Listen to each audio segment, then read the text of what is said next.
இந்த அம்மா யாரியா? இந்த அம்மா ஜமீன்தார் ராணியா? இல்லடா, இவங்க தான் ஜமீன்தாரோட செட்டப்பு. செட்டப்பா? ஆமாண்டா, இப்பெல்லாம் ஜமீனை இந்த அம்மா தான் பாத்துக்கிறாங்க. கழுத்துல கையிலலாம் ஜொலிக்குது பார்த்தல, எல்லாம் ஜமீன்தாரோட தான். அப்படியா? ஆமாண்டா, இப்பெல்லாம் இந்த அம்மா சொல்றதுதான் ஜமீன்தார் கேட்கிறாரு. இந்த அம்மா இல்லாம அவர் எங்கேயும் போறதில்ல, எந்த முடிவும் எடுக்கிறது இல்ல. ஜமீன்தார் வீட்டில் ஒரு செட்டப்புக்கே இவ்வளோ மரியாதையா? இனிமே ஜமீனை எந்த அம்மா தான் ஆள போறாங்களாமே அப்படின்னு ஊர்ல பேசிக்கிறாங்க. டேய், நமக்கு எதுக்குடா வம்பு? பேசாம இருடா.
சேது,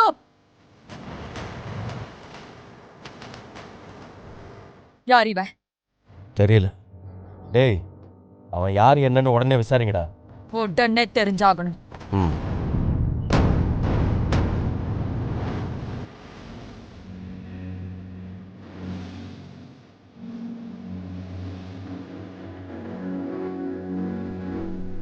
பாத்துக்கோ. வாங்க போனா. இவன் சாதாரண ஆள், சகல வித்தையும் தெரிஞ்சவன். நினைச்சதை சாதிக்க என்ன வேணாலும் செய்வான். அவ பேரு மணிமேகலை. அந்த சம்பவத்துக்கு அப்புறம் அவளை கண்டா அந்த ஊரே நடுங்குண்டா. அப்ப போலீஸ் அவளுக்கு சல்யூட் அடிச்சதுடா. அரசியல்வாதிகள்லாம் அவளை தேடி வர ஆரம்பிச்சிட்டாங்க. அதான ஒரு ஒப்பாட்டிக்கு இருக்கிற மரியாதை. டேய், அவ கைக்குள்ள இருந்தது யாரு? ஜமீன். அதுதான்டா பவர். ஜமீனை கைக்குள்ள போட்டுக்கிட்டு அவ பண்ணாத அட்டூழியமே இல்லடா. கொஞ்ச நாள்ல ஜமீனும் செத்து போயிட்டாரு. ஏன்னா அவதானே கொண்டு இருப்பா. அப்படிதான்டா பேசிக்கிட்டாங்க. ஏன்னா கேஸை விசாரிக்கிற போலீஸ் ஆஃபீஸரை கைக்குள்ள போட்டுக்கிட்டு அவ கேஸை ஒண்ணுமே இல்லாம ஆக்கிட்டாடா. ஜமீன் சொத்தோட அவ அங்கிருந்து எஸ்கேப் ஆயிட்டா. சரிண்ணா, ஜமீன்தார் எடுப்புக்கு நீங்க ஏன் பயப்படுறீங்க? ஒன்றும் இல்லடா, நான் அவ கூட இருந்தப்போ பணம் குடுக்கல் வாங்கல் எல்லாமே என்னை வச்சு தான் டீல் பண்ணான். எல்லாம் ஜமீனோட பணமாண்ணா? ம், ஆமாம். ஒரு தடவை பெரிய அமௌண்ட்டை என் கையில் கொடுத்து கலெக்ஷன் பண்ணு, பிற்காலத்தில் உதவும்னு சொன்னான். சரின்னு பார்த்தேன். பணம் வர வர நமக்கும் ஒரு ஆசை வரும்ல. ஆமாண்ணா, வராம எப்படி இருக்கும்? அந்த பணத்தை எல்லாம் கலெக்ட் பண்ணிட்டு அவகிட்ட கொடுக்காம மொத்தமாக எஸ்கேப் ஆயிட்டேன். அண்ணா, அவ கொலைகாரியாச்சாண்ணா? நாம வந்திருக்கிறது தெரிஞ்செல்லாம் அவ வந்திருக்க மாட்டான். இந்த ஊர்ல அவ எவனையோ மடக்கியிருக்கா. ஓஹோ, ஆமா. அது யாருண்ணா இவகிட்ட மாட்டினது? கண்டிப்பா அவன் சாதாரண ஆளா இருக்க மாட்டான்டா. அவ ஜமீன்தாரிய மடக்கி போட்டதா. இந்த சரியான பெரிய கை எவனோ ஒருத்தன் சிக்கியிருக்கான். அவனை நினைச்சாதான்டா பாவமா இருக்கு. அவனை நினைச்சு நீங்க பாவப்படாதீங்கண்ணா. உங்களை நினைச்சாதான் எங்களுக்கு பாவமா இருக்கு. ஏய், அவகிட்ட இருந்து தப்பிக்கணும்டா நாம. அதே சமயம் துளசியும் தூக்கணும்.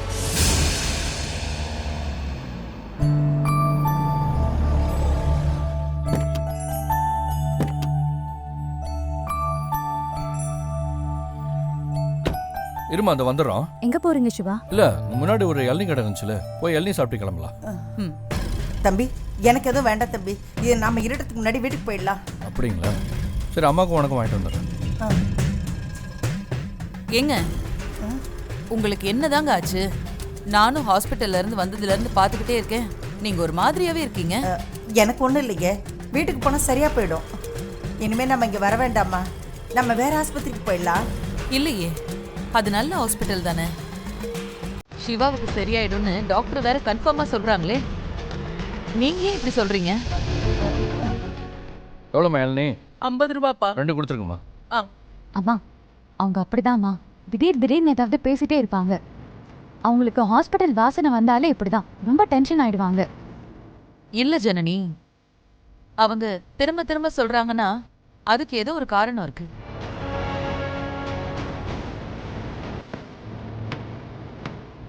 கொடுக்குமா. ஆமா, நீங்க இந்த ஹாஸ்பிட்டல் வேண்டான்னு சொல்றீங்க? அது அது வந்துமா அது எதையாவது உளறி வச்சிடாதீங்க. எப்படி இருக்கீங்க? முட்டாளடி நீ.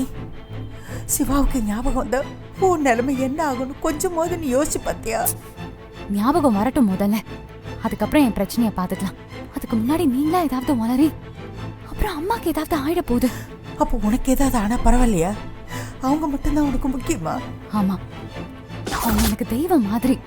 அவங்க தெய்வமாவே இருக்கட்டும், அதுக்காக உன் வாழ்க்கையை தொலைச்சிக்குவியா?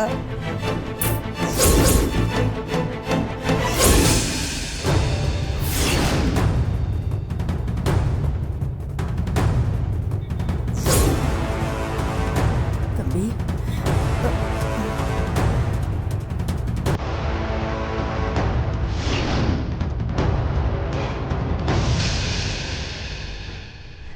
தம்பி ஒன்றும் இல்லை தம்பி, நான் ஏதோ உளறிட்டேன் தம்பி. துளசி ரொம்ப நல்லவ தம்பி, அவளை கைவிட்டுடாதீங்க. அவ எந்த தப்பும் பண்ணல தம்பி.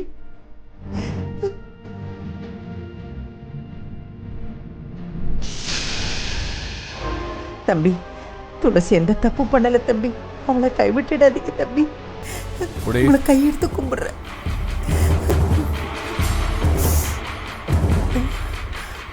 என்ன சொல்கிறாங்க இவங்க?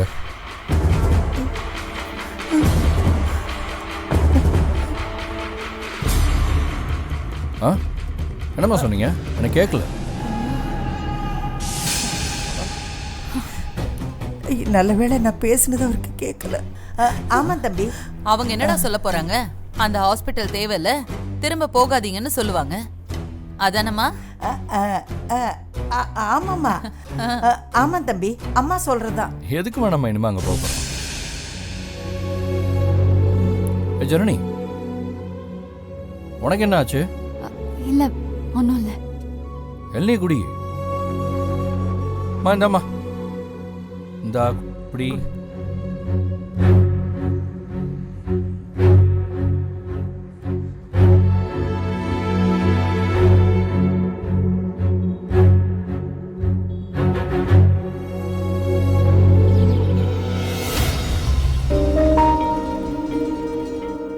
சரி, அப்ப நாளைக்கு அவங்கள வர சொல்லிடுறீங்களா? ஐயா, நாளைக்கு நாள் நல்லா இருக்குங்க ஐயா. அப்ப நாளைக்கே வர சொல்லிடுங்க. காவேரியை பார்த்து அவங்களுக்கு பிடிச்சிருந்ததுன்னா அடுத்த மாசமே கூட கல்யாணத்தை வச்சுக்கலாம். ஆமாங்க ஐயா, சீக்கிரமே பார்த்து முடிச்சிடலாம். ஆனா ஒரு சின்ன சந்தேகம். என்ன? இல்ல, 2 வருஷமா பல தடவை பொண்ணு கேட்டேன். அப்பெல்லாம் நீங்க முடியாதுன்னே சொல்லிட்டு இருந்தீங்க. இப்ப திடீர்னு ஒரு நல்ல முடிவா எடுத்துட்டீங்களே, என்னங்க விஷயம்? என் தம்பி தாசுக்கு உங்க பொண்ணு காவேரிய கல்யாணம் பண்ணி கொடுக்கணும். ஐயா, தப்பா எடுத்துக்காதீங்க, சும்மா தெரிஞ்சுக்கலாமேன்னு தான் கேட்டேன். இல்ல பரவாயில்ல, யாருக்கு எது எப்ப நடக்கும்னு சொல்ல முடியாதுல்ல. அது என்னமோ வாஸ்தவம் தாங்க ஐயா. என் பொண்ணு காவேரிக்கு இப்பதான் நேரங்காலம் எல்லாம் கூடி வந்திருக்கு. பையன் வீட்டுல வர சொல்லுங்க, நிச்சயம் பண்ணிடுவோம். நல்லதுங்க ஐயா. அம்பலத்தார் வீட்டு பொண்ணு காவேரி எங்க ஊருக்கு வாக்கப்பட்டு வர்றதே எங்களுக்கு ரொம்ப சந்தோஷங்க ஐயா. ஐயா, பாப்பா கல்யாணத்துக்கு சம்மதிச்சிட்டாங்களா? நான் சொன்னா கேப்பா. ஆமா ஆமா, அம்பலத்தார் வளர்ப்புனா சும்மாவா? நெல்லுனா நிப்பாங்கல்ல. சரிங்கய்யா, அப்போ நான் கிளம்புறேங்க ஐயா. போயிட்டு வா.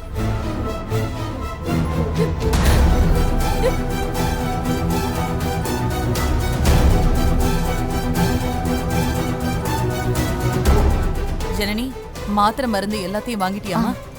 எல்லாமே வாங்கிட்டேம்மா. அம்மா, ஏய், என்னாச்சு? என்னாச்சு காவேரி? ஏன் அழற? என்னாச்சுடி? எனக்கு இப்ப கல்யாணம் வேண்டாமா? கல்யாணம் வேண்டாமா? ஏய், என்னடி ஆச்சு? எனக்கு இப்ப கல்யாணம் வேண்டாமா? நான் படிக்கணும்மா. என்ன படிக்க விடுங்கம்மா. ஏய் காவேரி, அழாம சொல்லு, என்ன பிரச்சனை சொல்லு. அண்ணா என்ன பொண்ணு பார்க்க வராங்கண்ணா. ப்ளீஸ் வேண்டான்னு சொல்லுங்க. என்னடி சொல்ற? அவ அழுகுற. பொண்ணு பார்க்க வராங்களா? என்ன பைத்தியம் மாதிரி வளர்ற?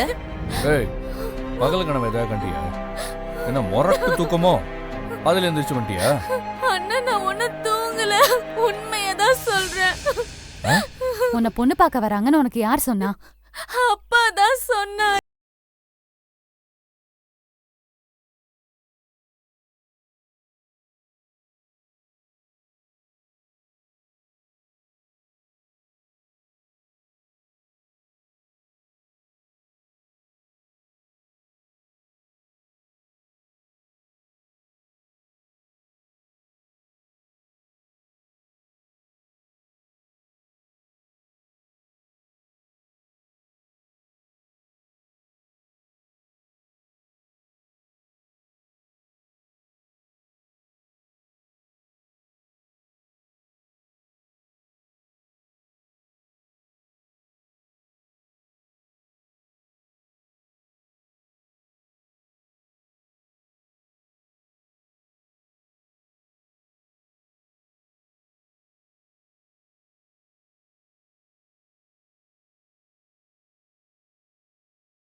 நேர்ல பேசிக்கலாம்.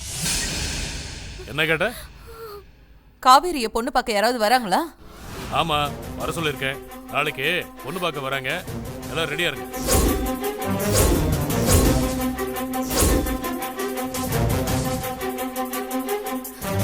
அதுக்கு இப்ப என்னங்க அவசரம்? அவளுக்கு ஒரு பையனை பார்த்து முடிக்க வேணாமா? அவளுக்கு படிப்பு இருக்குல்லங்க, அது முடியட்டுமே. அதுக்குள்ள இவ்வளவு அவசரம் எதுக்கு? விசாலாச்சி, உனக்கு எனக்கு வயசாயிட்டே போகுது. நமக்கு எப்ப வேணா என்ன வேணாலும் நடக்கலாம். அதுக்குள்ள நாம செய்ய வேண்டிய நல்ல காரியத்தை செஞ்சு முடிச்சிட வேணாமா? கடமையை முடிக்காம போய் சேர்ந்துடக்கூடாதுல்ல. அதனால தான். கடமைங்கிறதெல்லாம் சரிதாங்க, அதுக்காக அவசரப்படணுமா? நேரம் காலெல்லாம் பார்க்க வேண்டாமா? இத பாரு, இந்த காலத்துல நாம யாரையும் எதை நம்பி விட்டு போக முடியாது. காவேரிக்கு நான் இருக்கும்போது கல்யாணத்தை செஞ்சு பார்க்கறதா சரின்னு நினைக்கிறேன். எனக்கு அப்புறம் அவளுக்கு யார் இருக்கா? பா,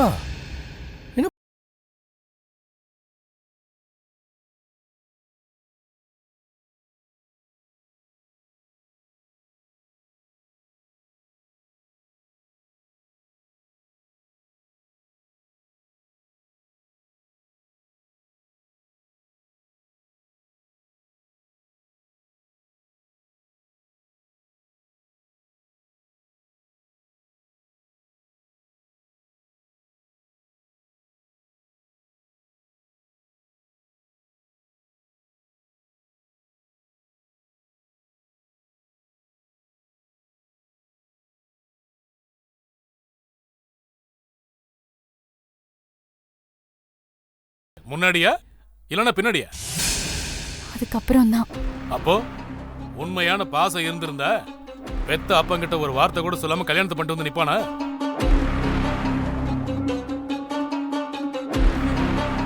அப்பாவை மறந்துட்டானா இல்ல செத்துட்டாருன்னு கூட சொன்னானா? மாமா என்னங்க? என்ன வார்த்தை பேசுறீங்க? இன்னைக்கு என்ன ஆச்சு உங்களுக்கு? அப்பா, என் மேல இருக்கிற கோவத்துல காவேரி வாழ்க்கையை ஏன்பா கெடுக்குறீங்க? அவ படிச்சு முடிக்கட்டும்பா. கல்யாணத்துக்கு இப்ப எந்த அவசரமும் இல்ல. அது சொல்ல நீ யாரு? உனக்கு எதுக்கு என்ன சம்பந்தம்? அப்பா, உன் பொண்டாட்டி சொல்லாம உன்னால எதுவும் செய்ய முடியாது.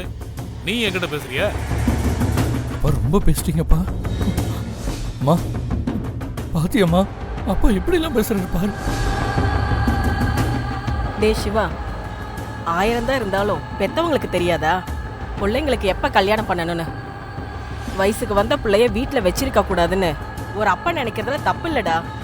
போய் ஆக வேண்டியதை பாருங்க. எனக்கு கல்யாணம் வேண்டாம், என்ன படிக்க விடுங்க. இப்ப எதுக்குடி ஒப்பாரி வைக்கிற? கல்யாணமே பண்ணிக்காம கடைசி வரைக்கும் இப்படியே இருப்பியா? அக்கா, அப்புறம் வாழ்க்கை பூரா மானங்கிட்டு தான் கஞ்சி குடிக்கணும்.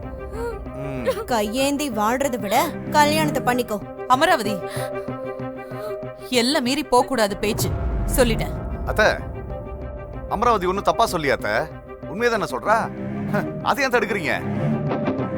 மாமா ஏற்கனவே இங்க எரிஞ்சிட்டு இருக்கு. இதுல தயவு செஞ்சு நீங்களும் கொளுத்தி போடாதீங்க. அக்காவை முதல்ல இங்க இருந்து கூட்டிட்டு போங்க.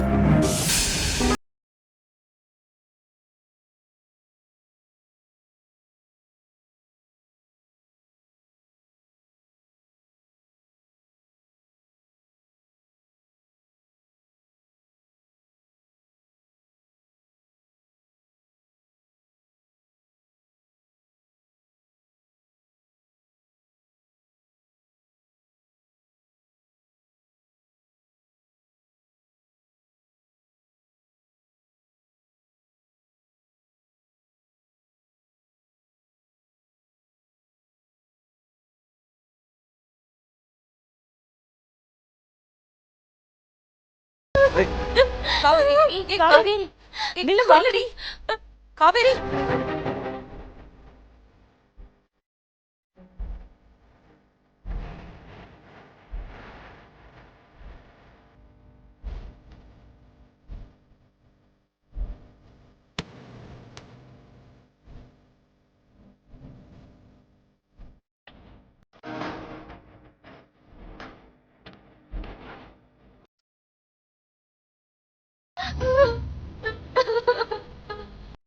ஏண்டி ஒப்பாரி வச்சுக்கிட்டு இருக்க? நீ என்னதான் அழுதாலும் அவன் கல்யாணத்தை பண்ணி வைக்க தான் போறான். நீ போய் இன்னொரு வீட்டுல வாழதானே போற. அதனால இப்பவே தயாராகு. அதை விட்டுட்டு சும்மா அழுதுட்டு இருக்காத. எத்தனை நாள் தான் அழுவ? உனக்கு என்ன பாட்டி, உன் பாட்டுக்கு சொல்லிடுவ. எனக்கு கல்யாணம் பண்ணிக்க மனசே இல்ல. நான் எப்படி இன்னொரு வீட்டுல போய் வாழ முடியும்? எப்படியோ அப்பா முடிவெடுத்துட்டாரு, வேற வழியே கிடையாது. நீ கல்யாணத்துக்கு ஒத்துக்கிட்டு தான் ஆகணும்.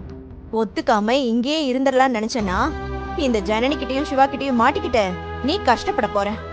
அதுக்கு இது எவ்வளவோ பெட்டர். இல்ல காவேரி, நீ முடிஞ்ச வரைக்கும் கல்யாணம் வேண்டான்னு சொல்லி பாரு.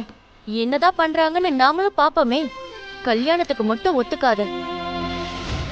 அப்படி இல்லடி, இவ ஒத்துக்கலன்னு போது அப்பாக்கு இன்னும் கோபம் வரும். அப்பா கல்யாணத்தை சீக்கிரம் நடத்தணும்னு முடிவு பண்ணிட்டாரு. அதுல உறுதியா இருக்காரு. அதனால அவ ஒத்துக்கிறதுதான் நல்லது. நான் எதுக்கு ஒத்துக்கணும்? எனக்கு கல்யாணம் பண்ணுவீங்கன்னு நான் யார்கிட்டயாவது கேட்டேனா? எதுக்காக என்ன இப்படி போட்டு அவஸ்தைப்படுத்துறீங்க? எனக்கு எதுவுமே தேவையில்லை. எனக்கு கொஞ்சம் நிம்மதியா இருக்க விட்டா போதும். எனக்கு இப்ப கல்யாணம் பண்ணிக்க விருப்பம் இல்ல. எல்லாம் அந்த சிவா மாமா மேல இருக்கிற கோவத்துலதான். அந்த கோவத்தை தான் மாமா உன் மேல காமிச்சிருக்காரு. அந்த மேல கோவம் இருந்தா அது அவர் மேல காட்ட வேண்டியதுதானே? இல்ல அதை வேற எப்படியாவது தீர்த்துக்க வேண்டியது தானே? ஏன் வாழ்க்கையை எதுக்கு நாசம் பண்ணணும்? ஏண்டி சும்மா புலம்பிட்டு இருக்க? இப்போ பொண்ணு பார்க்க தானே வராங்க, வந்துட்டு போட்டுமே. கல்யாணமா நடந்துச்சு இல்லல்ல, பாத்துக்கலாம் விடு. என்னம்மா அதுக்கப்புறமா? அதான் வராங்கல்ல, வந்து பாத்துட்டு ஒரு நல்ல முகூர்த்த நல்லா சொல்லுவாங்க. அப்புறம் ஊரெல்லாம் கூப்பிட்டு எனக்கு தாலி கட்டி என்ன அனுப்பிடுவீங்க. அதானே உங்க ஆசை? என்ன இங்க இருந்து துரத்தி விடுங்க உங்களுக்கு, அவ்வளவுதானே? ஆனா கடைசி வரைக்கும் என்ன படிக்க மட்டும் விட்டுறாதீங்க. காவேரி, நீ கவலைப்படாத. மாமா இதையும் புரிஞ்சுக்க மாட்டேங்கிறாரு. அவருக்கு புரிய வச்சுட்டா போதும், இந்த பிரச்சனை எல்லாமே தீந்துரும். எப்படி புரிய வைப்பீங்க? நீ என்ன சொன்னாலும் அவர் கேட்கிற நிலைமையில இல்ல. கொஞ்சம் கோவம் தனியட்டும். அதுக்கப்புறம் உன்னோட விருப்பத்தை அவர்கிட்ட சொல்லி எப்படியாவது புரிய வச்சிடலாம். இதுக்கெல்லாம் யார் காரணம்? நீங்க தானே. அண்ணன் அப்பா கூட போய் பேங்க்ல இருக்க நகையை எடுத்து கொடுக்கறதா தானே இருந்தா. நீங்க தானே போன் பண்ணி அவனை தடுத்துட்டீங்க. அதுல ஆரம்பிச்ச பிரச்சனை தானே இதெல்லாம். அந்த நகைக்கு ஆசைப்பட்டு தானே 2 பேரும் சேர்ந்து காவேரி வாழ்க்கையை கெடுத்தீங்க. இப்போ உங்களுக்கு எல்லாம் திருப்தி தானே, சந்தோஷம் தானே? இல்ல ரம்யா, நாங்க நகைக்கெல்லாம் ஆசைப்படல. இப்ப அத பத்தி நான் பேசி எந்த பிரயோஜனமும் இல்ல. அந்த பேச்சை விட்டுறலாம். ஏய், ஜனனி வந்து என்கிட்ட நகையை எடுத்து கொடுக்காதீங்க அப்படிலாம் எதுவுமே சொல்லல. இப்ப போகாதீங்கன்னு மட்டும்தான் சொன்னான். அது ஏன்னு அப்பா கிட்ட நானே பேசியாச்சு. ஓ, அதுக்குதான் மாமா அப்படி சொன்னாரா? என்ன சொன்னாரு? ஒரு பொறுப்பில்லாத பொண்டாட்டி பேச்சு மட்டுமே கேட்டு வாழற ஒரு அண்ணன் எப்படி தங்கச்சியோட கல்யாணத்தை நடத்தி வைப்பான்னு கேட்டாரே ஒரு கேள்வி. செவில்ல அரைஞ்ச மாதிரி இருந்துச்சுல்ல. ஜனனி, நீ நடத்து. என் பையனோட செங்கல் சூளையில கைய வச்ச. இப்போ குடும்பத்து நகையெல்லாம் எடுக்க பாக்குற. அடுத்தது என்ன? இந்த வீடா?